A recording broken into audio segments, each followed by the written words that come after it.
our New Zealand friends in Fiji and to say that we are looking forward to seeing you in action against our boys at the ANZ Stadium tomorrow afternoon.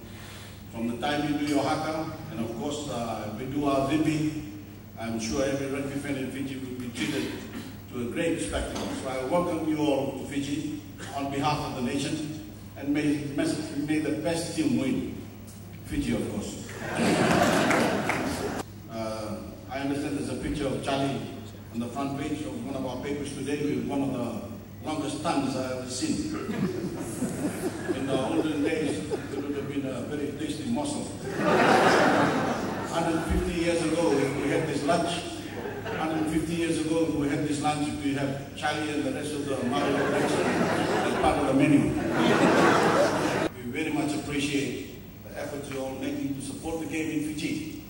But the truth is, we need to raise a lot more money to keep rugby strong, and especially to maintain and improve the high standard we need to meet in the 21st century to stay internationally competitive.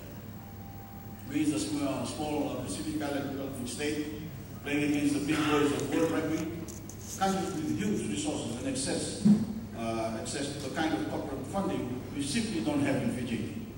Over the years, we've always done more with less. We've always punched above our weight, and the proof of that is the fact that our sevens team are the current world champions and will represent us for the first time at the Olympic Games in Rio de Janeiro next year.